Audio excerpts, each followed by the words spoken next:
is today. She is sick, so I'm covering for her today. But yeah, I hope everyone had a lovely week, and yeah, I'm glad to be able to spend this Friday morning with you all. Today we're really excited to have actually Hamish from Convex Accounting, who'll be taking us through a how-to session on business planning, systems, and process.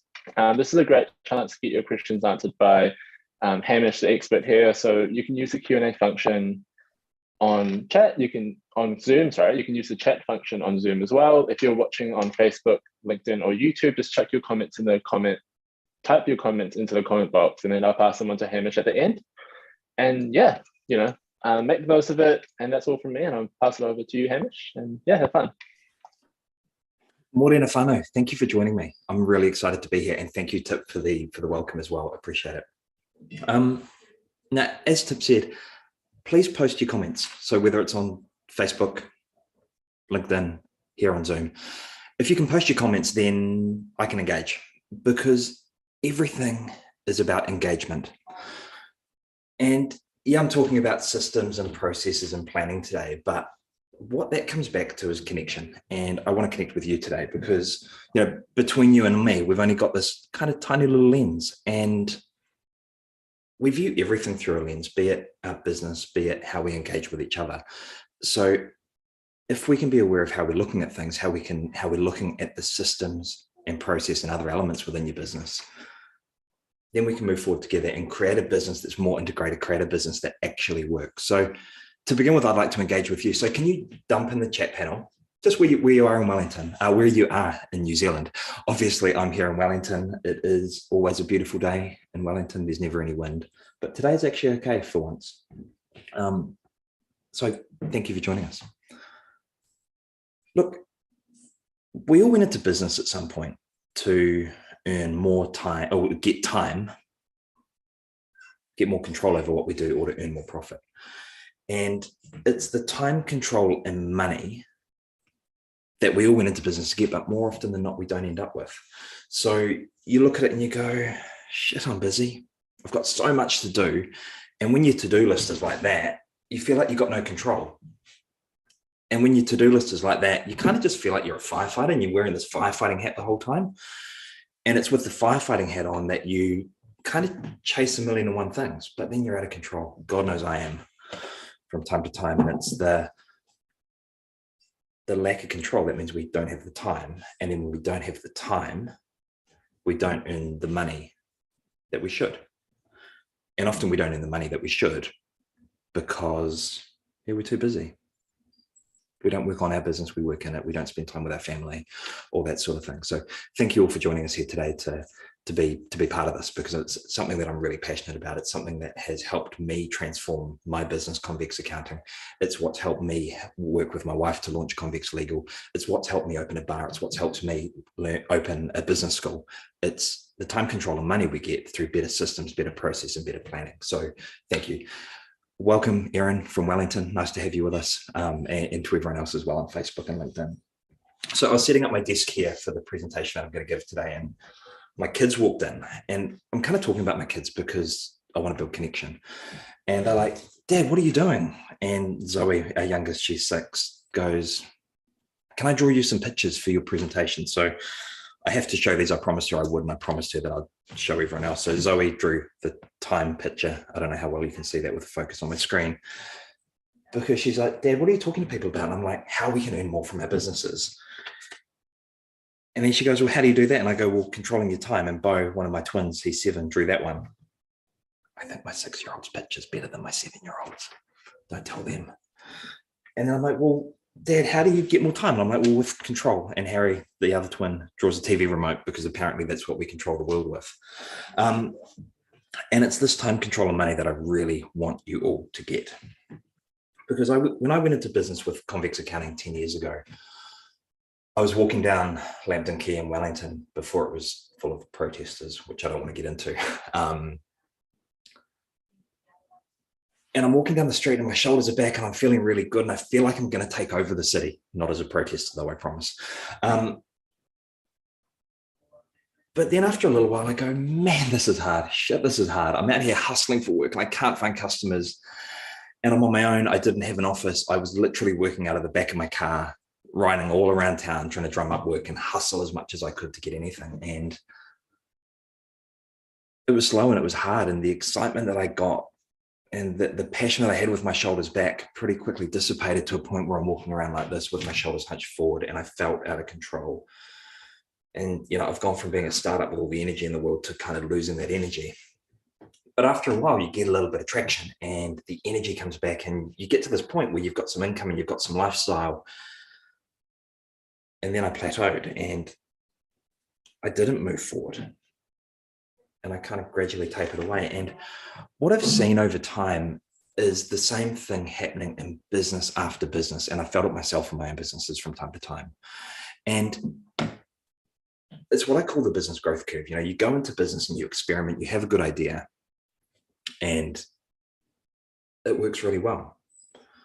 And you go backwards because it gets hard, but then you get your lifestyle back and you go, man, I got my lifestyle. This is kind of okay.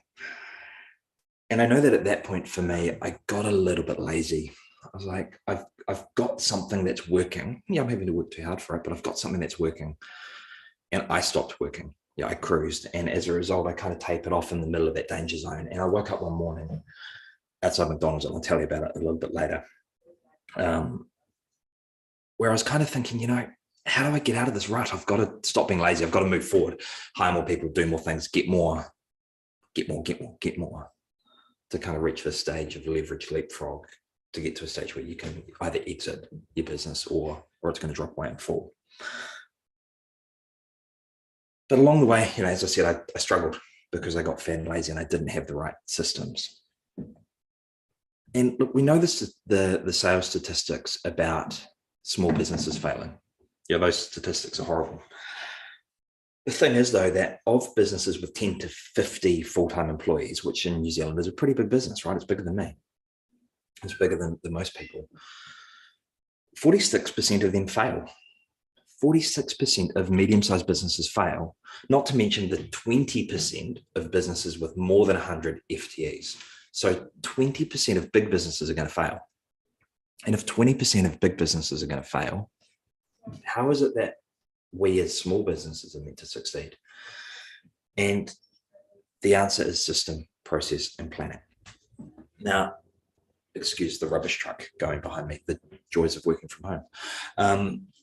Now, when we're small, we've got one chance to get everything right around us. We've got one chance to get the right systems and to get the right processes. So you go, it's now or never. You have to do it now, because if you don't do it now, when you're bigger, when you've got 2, 3, 4, 10 staff, you don't have the time, because your to-do list is that long. When your to-do list is that long, you then lose control. So do it now while you've got the time. And it doesn't feel like you've got the time now, but it's never going to. So invest. We got a puppy, looks very similar to this. That's my daughter's soft toy. Mabel, I'd love her to bits. If you're lucky, she might run in the door and halfway through the Zoom. But when she was a little puppy, she'd chase after birds and chase after cars, and she was a pain in the ass. And I love her, but she still is a pain in the ass, because no matter what I do, I didn't train her well enough at the time to stop chasing the bird. So we go for a walk and she's kind of dragging me everywhere now. And it's fun, but it's also a pain in the ass, right? Because I can't control her. And a dog chasing the puppy is the same as the system that you don't put in place now and how that holds you back. So when I first started Convex, I took on, because I was on my own then, some really small customers. I was charging them $200-300 a year and probably doing an hour to an hour and a half's work.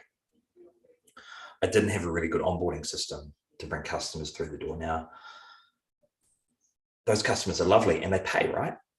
You can't sneeze at $300, especially with the way that COVID is at the moment. But you fast forward now, and I've got a bigger business with more people doing more things. And all of a sudden, the $200 customer is really hard for us to manage, because we've got more people involved. There's more checks, there's more balances, which slows everything down, which means one relationship for $200 is really hard. So that $200 customer now is the equivalent of the dog chasing the bird. It pulls us around. It drags us to places we don't want to go, because at the time I didn't have a really good onboarding system. And you go, well, shit, no wonder 80% of business owners, 80%, that's a big number, 80% of business owners feel isolated. Yeah, because we're running around chasing all these things, doing all of the things for all of the people, all of the time. And we're isolated, we're on our own. And then we go, well, why are 31% of us burnt out? And standing here now, it's kind of easy to work out, right? Because we're doing everything for everyone. But in the moment, when we don't have the system and don't have the process, we're doing everything ourselves. So we become isolated. And, it's kind of like this Rubik's Cube, right? Like you kind of spin it and spin it and spin it. And eventually you get a couple of kind of things lined up. And you go, man, I'm going to nail it. I'm going to have the right system. I'm going to work on my business, not in it. And I'm going to get this bloody Rubik's Cube sorted.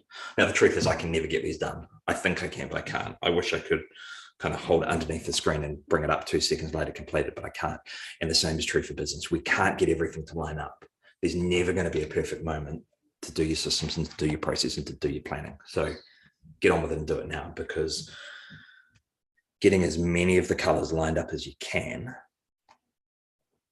is what will stop you from feeling isolated. It's what will stop you from hitting the burnout, which I did. And that burnout for me was kind of ugly. I broke down. I ended up on meds. I'm in the middle of the ramen shop and I couldn't move. I didn't know what food to order. So, for me, the consequence of burning out was real. And I'm really passionate about making sure that it doesn't happen to other business owners, because small business owners are the thing that keeps this country together. It's why I want to connect with you. It's why I'm encouraging you to connect with me, because it's through the connection and through the system and the process and the planning, as I'm going on about, that means the Rubik's Cube is a little easier to solve, which means there's a little less risk of any of us burning out. So you go, well, how do you stop yourself from burning out? How do you get the right systems? How do you get the right process? And these two guys that way. The top guy is a guy called Jim Collins. And if you've read any management books, you would have come across his work like Good to Great. And Jim Collins talks about the flywheel. A flywheel is this big giant wheel that kind of stores its own energy, and you gradually push it and gradually push it and gradually push it, and it spins. And once it's spinning, it keeps its own momentum. It's not quite kinetic energy, but it's pretty close. And what Jim says is that if we can push the flywheel with small and incremental steps, then the business unlocks. And Jim's kind of close to the mark for me. I don't quite think it's perfect, but I think he's onto something. The guy down the bottom, Yogi Berra. Yogi was one of the greatest catchers of all time, playing for the Yankees. So he's the catcher for thousands of baseball games. And what Yogi said was that the little things are big. So what he's saying there is the small things that we do every single day, be it a 1-minute thing or a 10-minute thing, they kind of come together. So Jim's talking about small incremental steps. Yogi is talking about things that are even smaller. And they're both right. So I'm going, well, to the extent that we're going to build a system or process, we need to start now. We need to start really small, because it's from the really small things that big things come, that the flywheel spins from, that we can get ahead quicker. So the little things are big. That's what I want to leave you with here, and get your flywheel spinning. So if we can take 100 tiny little steps to the left, then eventually our business is going to move ahead. So that's important, because for me to become successful, I needed to get off that hamster wheel that I was on, doing all of the things for all the people. I needed to get off that hamster wheel so that I could move forward, so that I could build the flywheel around me. And now I've got a business that works not without me, but it works independently of me. So I've got some accountants in the office now doing accounting work. With my wife's business, we've got lawyers doing legal work. I've got a bar that works. I've got Convex Business School that delivers online training for people. And that's a lot of things. And yes, I'm busy. Yes, it puts a lot on my plate. But with the right system and process and plan, I'm able to manage that, not easily, but easily enough to keep things moving. So I really want you to think about how you can get yourself off the hamster wheel so that you can kind of stop fighting all of these fires. Because if we can stop being firefighters, we can get off the hamster wheel. If we can get off the hamster wheel, we can take the small step to build a treadmill. So I never want to have to show this again, so I'm going to throw it away to the left, but please make the decision today to get off that hamster wheel.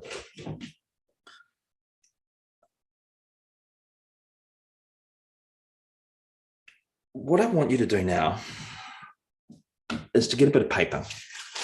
So we've all got an envelope, typically from the IRD, lying around. And on the back of this envelope, what we're going to do is draw your business system from beginning to end, from customer calling through to you issuing an invoice for the work that you've done. Because digital is important, right? Whether you're using Xero or MYOB or ActiveCampaign or HubSpot or MailChimp, whatever systems you want to go with, the digital world is so, so important. But at the end of the day, if we can't draw our system on the back of a bit of paper, then we can't do anything else. Then we're going to rush to an online platform. We're going to rush to Xero or whatever it is. And we're going to let that platform dictate how our business runs. So, I don't like my kids telling me what to do, let alone having a piece of online software tell me how to run my business. These are our businesses and we've got to take control rather than grabbing a piece of software off the shelf, plugging it in, and then letting our business be dictated to and letting our business wear clothes that maybe don't fit. So find something that's around you, grab a bit of paper.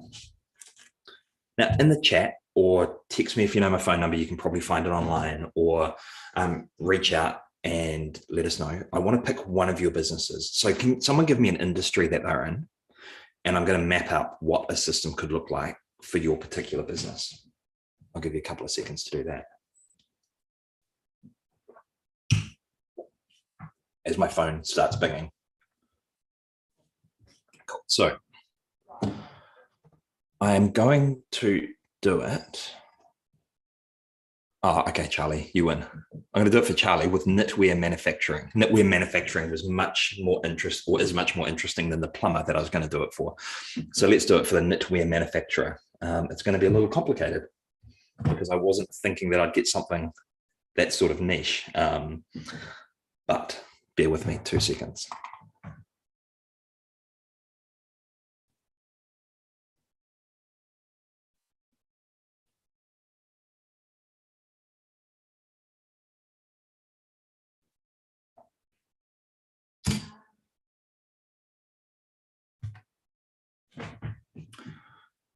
So for our knitwear manufacturer,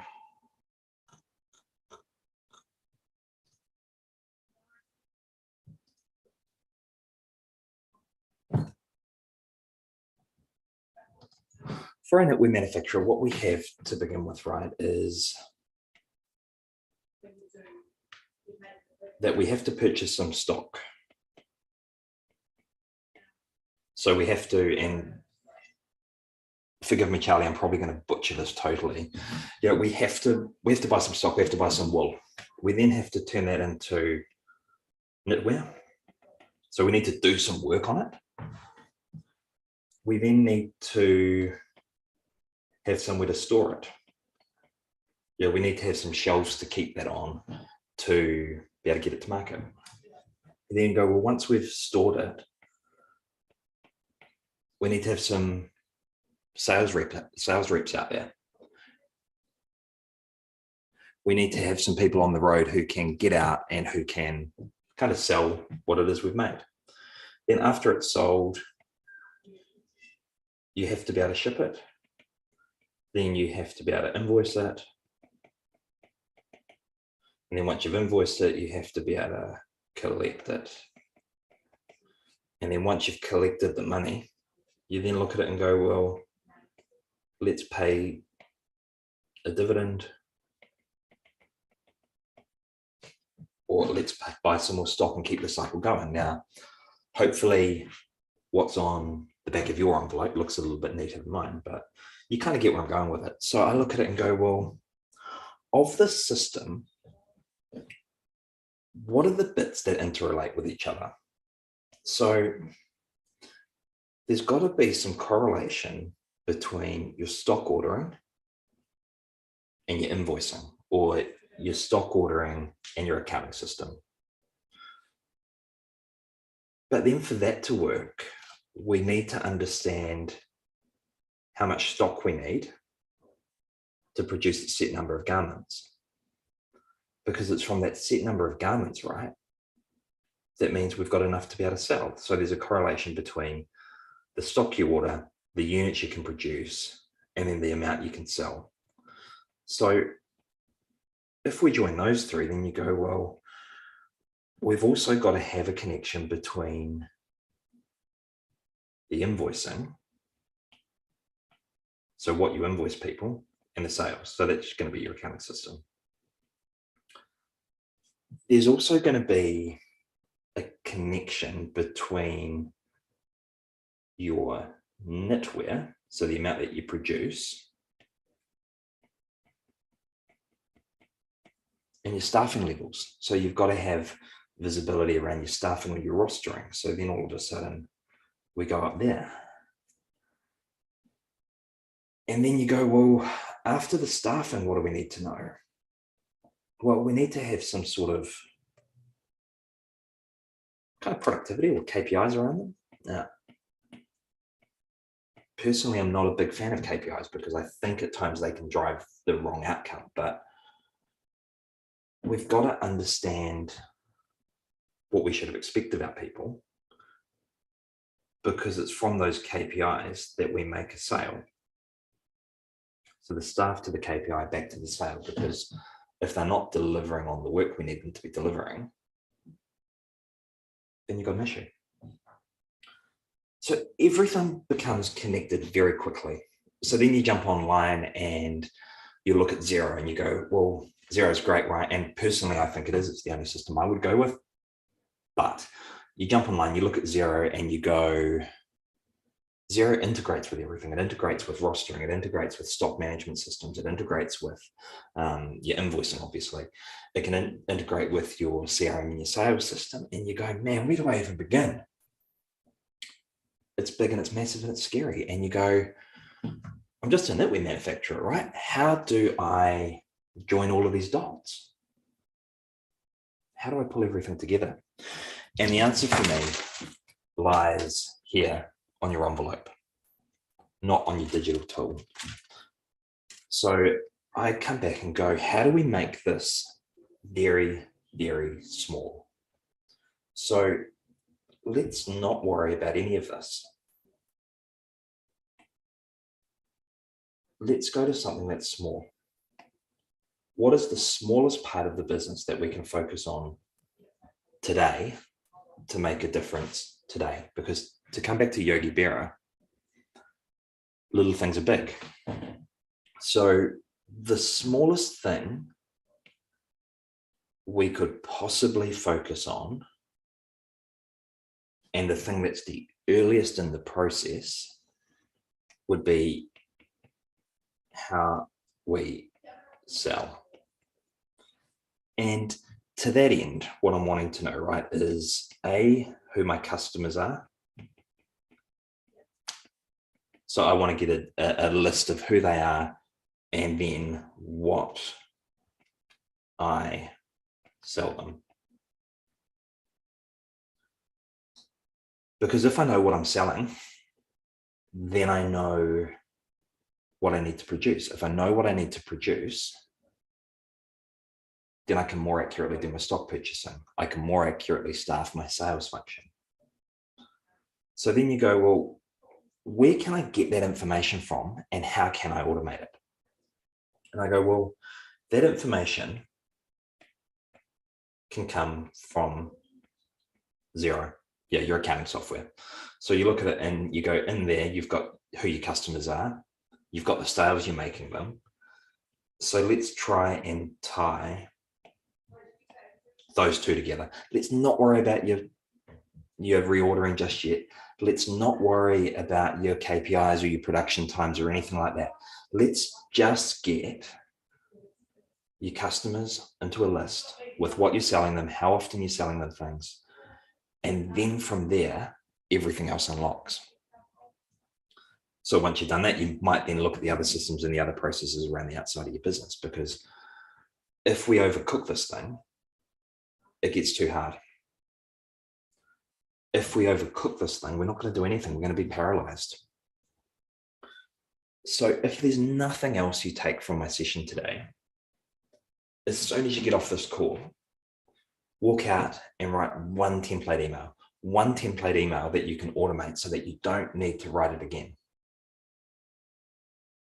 You've got 10 minutes, you can get one thing done in it. So do one thing, Yogi Berra. The little things are the big things, and get your flywheel spinning, because if we can't get that flywheel spinning, then no amount of planning is going to do anything. No amount of thinking or talking or no amount of running on that treadmill is going to get you anywhere. So it's really important that you take one action off the back of today.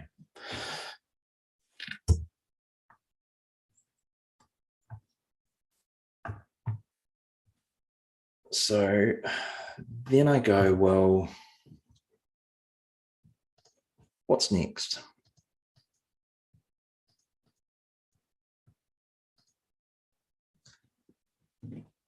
Because there's something else here, right? I can stand here and tell you to do all these systems and do all these processes. But at the end of the day, you've got to kind of know where you're going with it all. So for me, as I said earlier on, I opened a bar in the middle of a global pandemic. I can't recommend it.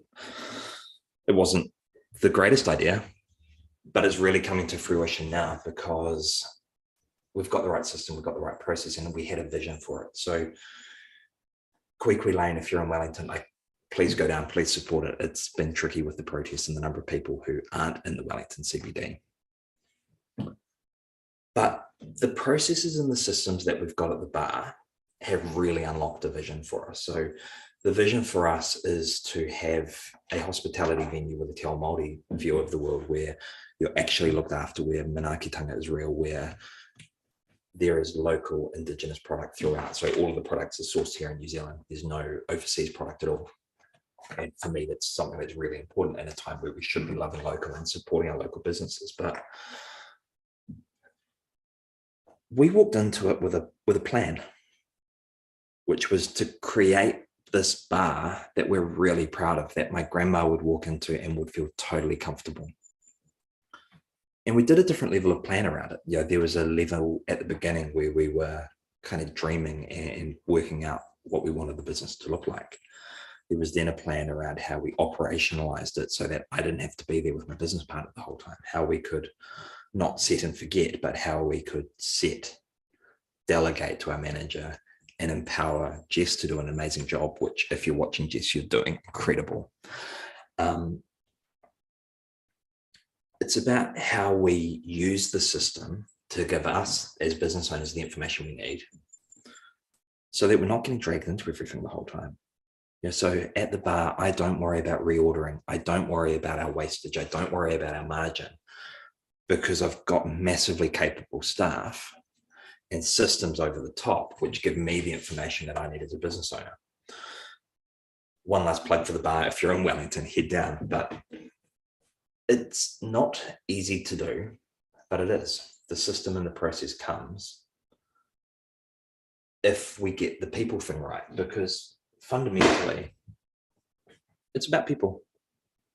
One of my kids, I think it was Bo, was listening to me rehearse this earlier, and he hears me talking about people. So he brings me out a small collection of Lego figures, peculiar costumes they've got on. But yeah, it is about people, because the only way we can survive as a business owner, to not have the burnout, to not, as 80% of us find, end up feeling isolated.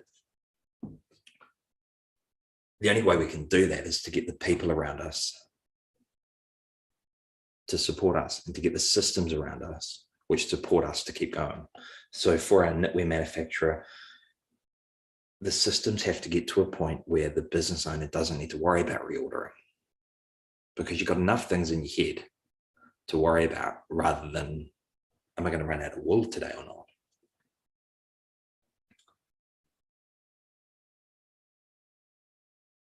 And to make all of that happen, we've got to have a plan. And to be honest, when I set up Convex Accounting to begin with, I hated plans. Don't tell me what to do. I found them really kind of constricting, and I found them hard to manage because it put me into a box and it held me in a place, and I didn't like it. Then I find these quotes, right, which kind of support that. Yeah, so Edward Deming is saying a bad system will beat a good process every time. And he's right there. He definitely is. But there's another level of it to me, which is about the people that I was referring to before. Good people will beat a bad system. So for me as a business owner, I didn't want to feel constricted by a system or a plan.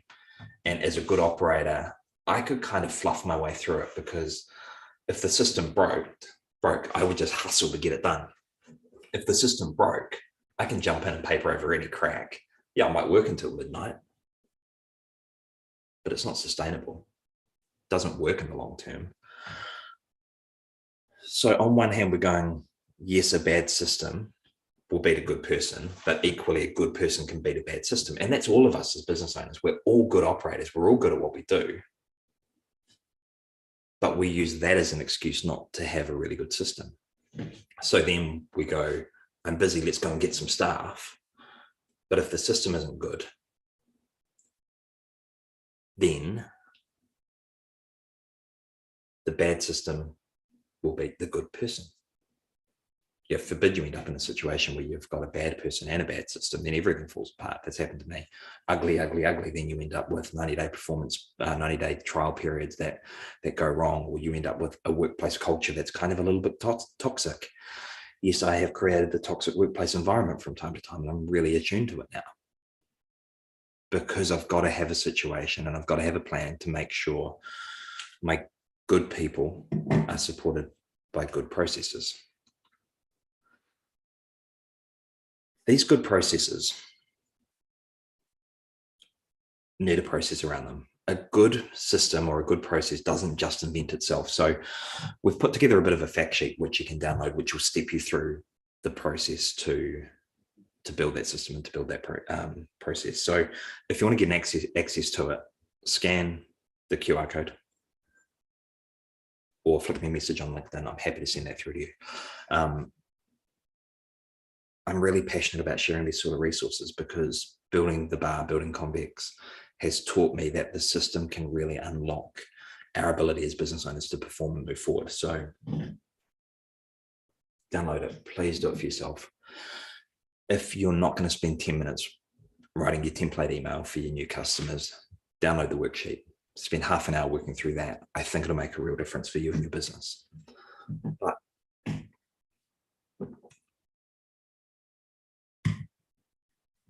equally, as much as I don't like systems, I don't like planning.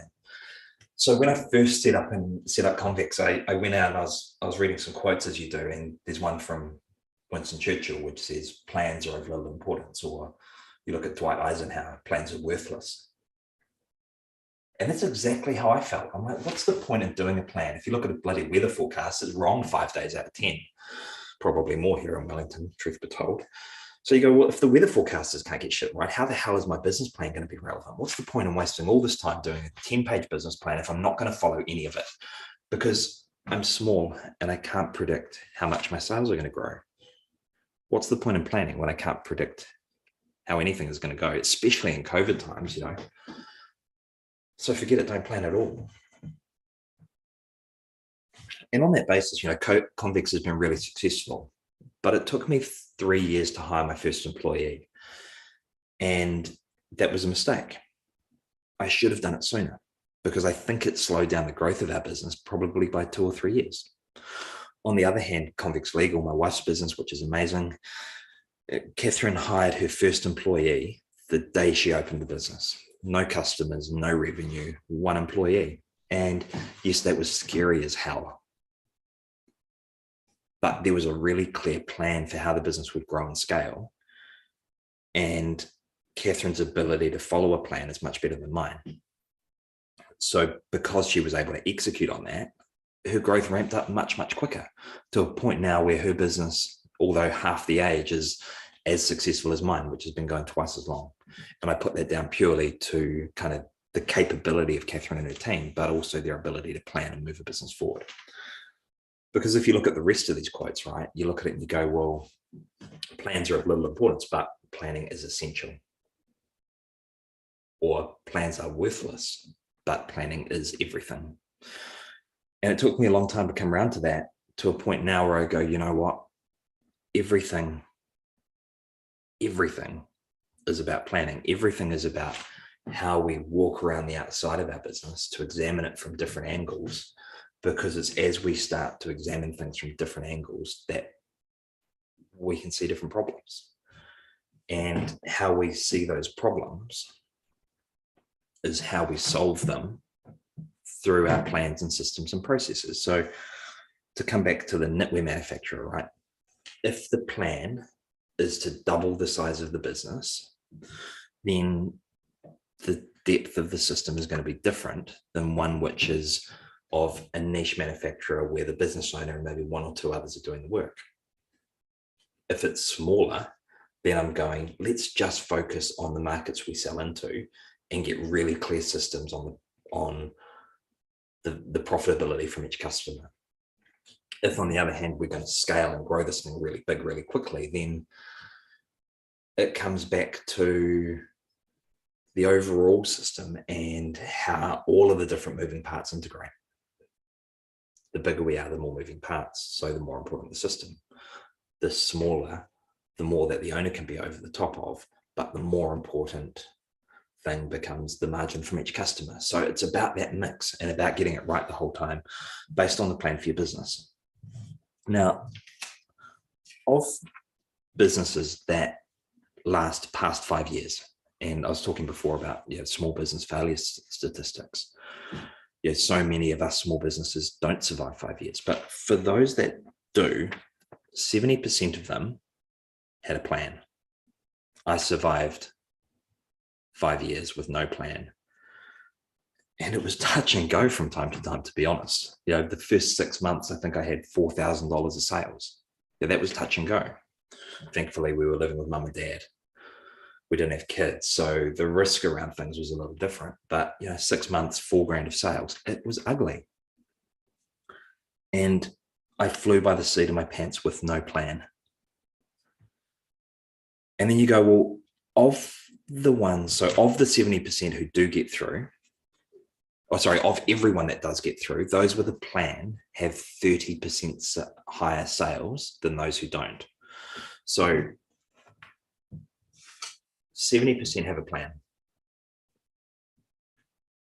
70% of the businesses that make it to 5 years have that plan. And then of the ones who make it through, those with a plan have 30% higher sales. So I was lucky to make it through. And now, as a consequence, my sales are lower because I didn't have a plan. You go, well, who's the mug there? Probably me. And that's okay. So then you go, well, what sort of plan do I want to have? Because I don't want to have this bloody 20-page business plan that sits on a bottom drawer, gathers dust and never gets used. It's a waste of my time putting it together. And my time is poor, right? If we go back to kind of time, control, and money, when I'm already tight on time, when I already feel out of control and I'm already not earning enough money, why would I spend 3 days writing a 20-page business plan? And the answer is you shouldn't. It's crap. So you go, well, what sort of business plan should I be doing? forgive me, I'm going to come back to some more terrible writing.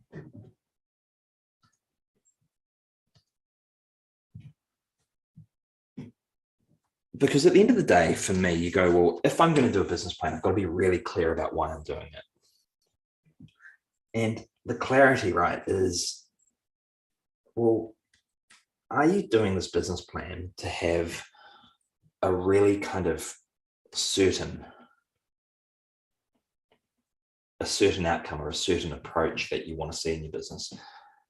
With everything that's going on in the world, certainty right now is a little hard to come by. So if I'm doing the plan to give me certainty, then I might do one type of plan. On the other hand, if I want a plan that is very specific, so just covering off a really narrow little area rather than something that's concrete, then I might do another sort of plan.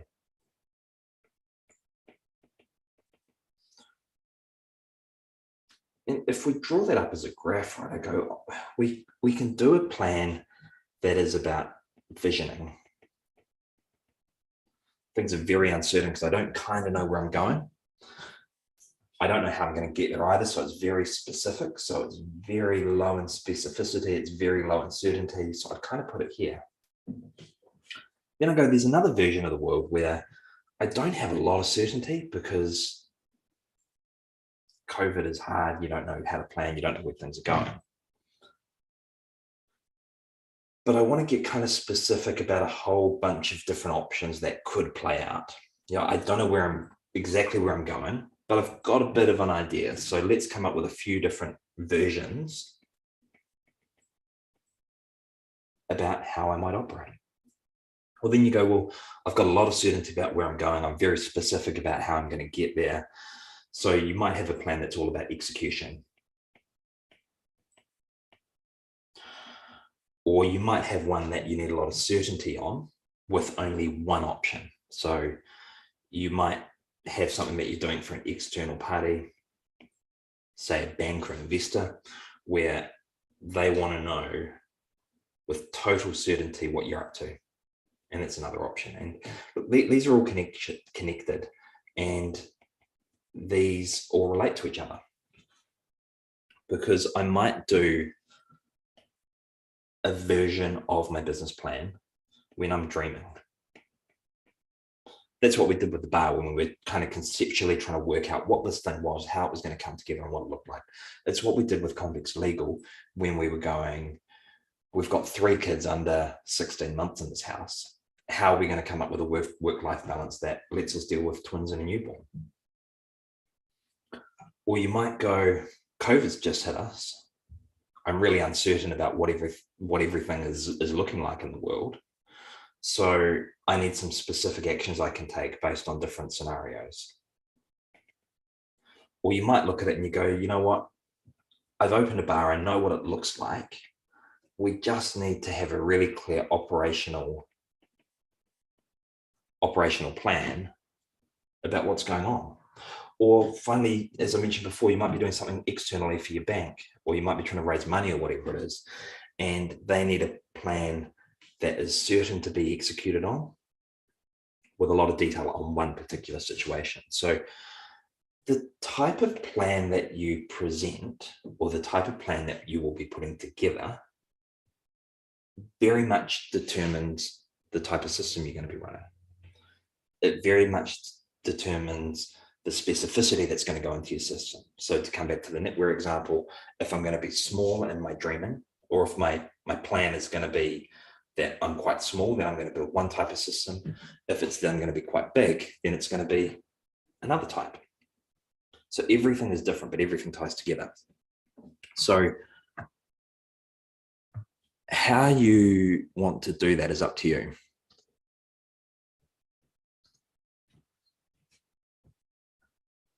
And people think it's easy, and they're right.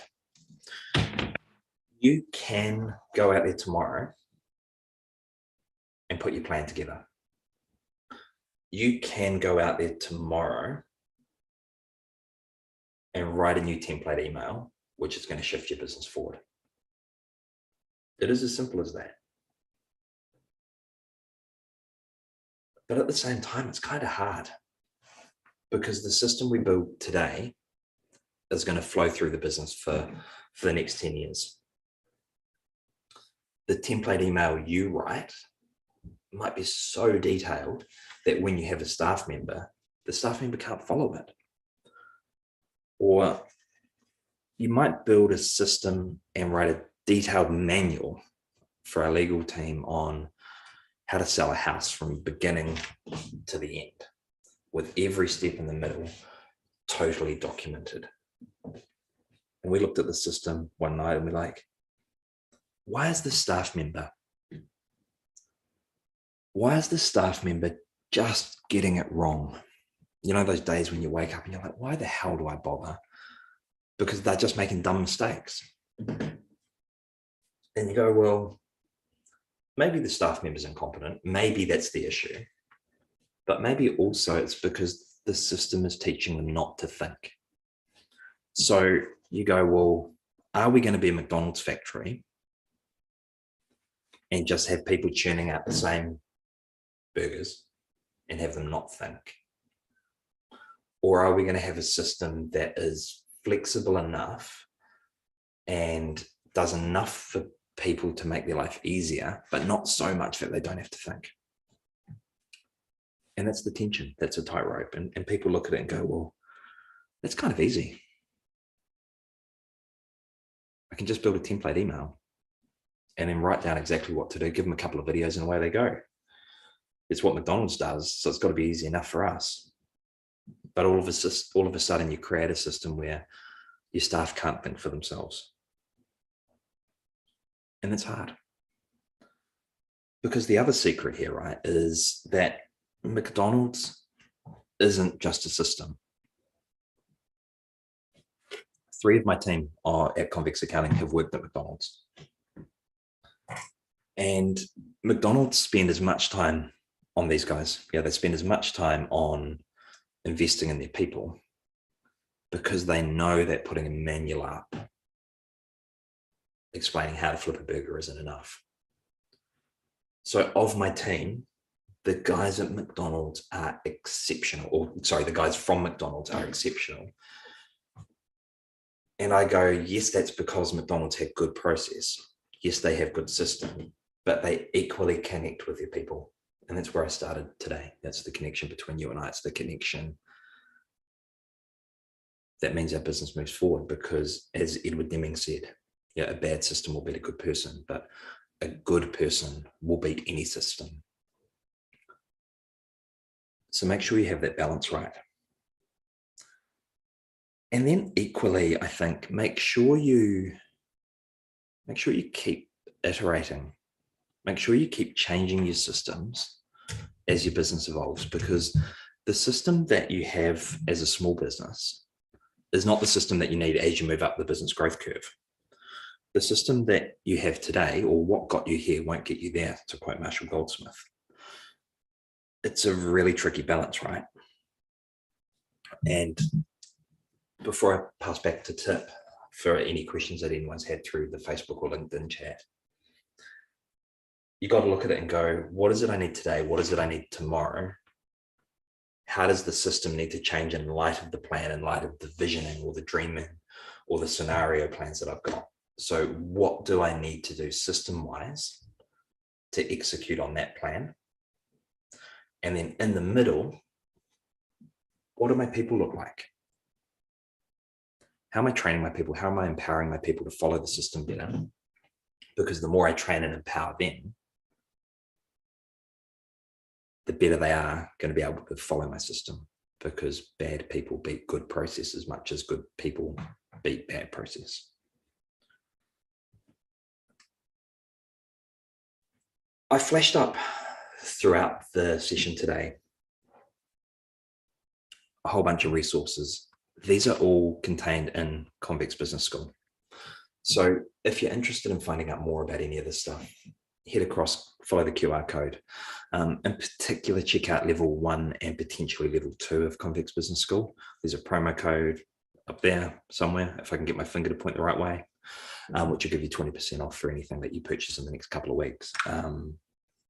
But look, I'm just passionate about this sort of topic because I know that for me personally, when I didn't have a good system and if I didn't have a good process in place, those are the times that I fell apart as a business owner. Those are the times where my mental health suffered, my relationship suffered. I didn't get to spend the time with my kids and my family as much as I wanted to. So it's something that I care really deeply about. So I've taken what I've learned through going convex over the last 10 years and working with hundreds of other business owners and sort of plowed that into a series of different videos. The other thing is that I want you guys to connect with me. So jump across to my LinkedIn page and add me there. If you do, I can send you through a copy of the process worksheet that I flashed up earlier. I can flick you through a copy of our business growth ebook, which again, kind of step through the different stages of that business growth journey. Because what I've learned time and time again is that the things which hold one business back are probably the things that are going to hold you back as well. You know, we're often held back by exactly the same things, and the ebook goes through what those are. Equally, though, we're propelled forward by exactly the same things. You know, the things that get me forward will be the same things that get the knitwear manufacturer forward. So add me on LinkedIn, flick me a quick message, and I'll get those out to you. Otherwise, you can find out a whole lot about what I'm involved in by visiting that link there. That's got links to convex accounting, legal, business school, the bar, and just kind of some information on me, because I think that connection is really important. So I want to connect with each and every one of you to kind of share the journey that I've gone through, but also to kind of see you guys in my feed, because the more people that we're all exposed to, the more ideas we get, the more inspiration we end up with, and the better we all are to be able to move our businesses forward. So thank you very much for joining me here today. I don't know if there's any questions, Tip. If there is, feel free to fire them through. No, not yet. I think firstly, I think thanks so much for coming on. I think it's been really great. It's been really, I think there's going to be a lot of deep thought after the session. So, I definitely, if you have a thought later tonight, over lunch, give Hamish a message. Easy to find him, clearly. Love the QR codes. we rate that here. And yeah, I guess like for me, I'm really excited to go visit your bar next. I'm in Wellington. Like that's my thought. And I guess like for me, because my dad's been in business, so I think he's definitely shared a lot of your experiences. Obviously very different, but I think definitely I've learned from him that setting up all the systems and stuff, making just especially I guess just making things like run smoother, and you can feel more comfortable with things and trusting your people and everything like that, right? Totally.